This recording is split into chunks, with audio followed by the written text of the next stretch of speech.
روز 8 یولی سال 2023 امیر قطر شیخ تمیم بن احمد آل ثانی در پی بازدیدش از ازبکستان، قرقیزستان و قزاقستان وارد دوشنبه پایتخت تاجیکستان شد.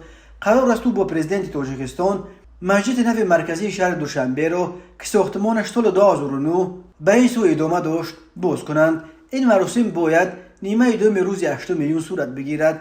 از کمیته دینی تاجیکستان و از پلوس گفتند که پس از گشوده شوی به احتمال زیاد امام علی رحمان و شیخ تمیم بن احمد آل ثانی در مسجد نو نماز میگذارند. به استثنای سفرهایش به حج، دیگر موردهای نمازگذاری امام علی رحمان تا حال یگان بار رسانه‌ای نشده است. سفر امیر قطر در تاجیکستان 2 روز ادامه میکند.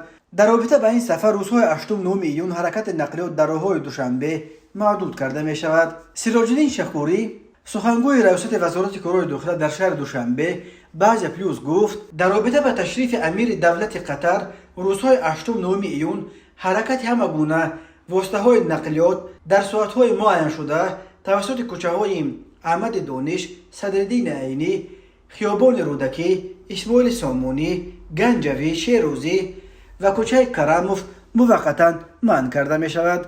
امیر قطر شیخ تمیم بن احمد آل ثانی در دایره سفر خود به کشورهای آسیا میانه قبل از تشریف به تاجیکستان به کشورهای ازبکستان، قرقیزستان و قزاقستان سفر داشت. مسجد بزرگترین تاجیکستان در میدان 12 هکتار زمین بر پایه بیش از 100 میلیون دلار که قسم اساسیش مبلغ گذاری دولتی قطر است بنیاد شده.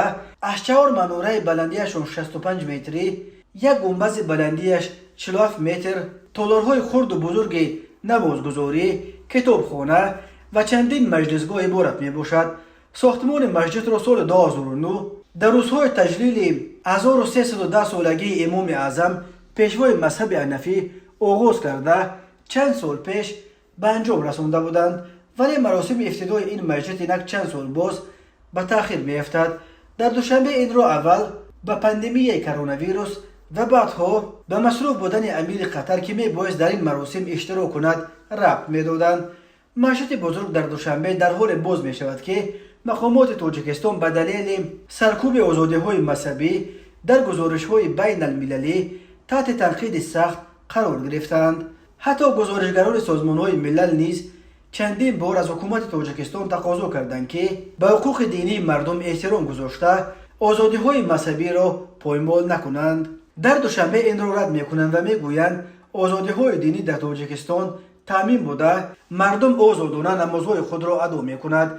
وجود تا 4000 مسجد در جمهوری را مقامات یک دلیل وجود آزادی های دینی در تاجیکستان نام میبرند.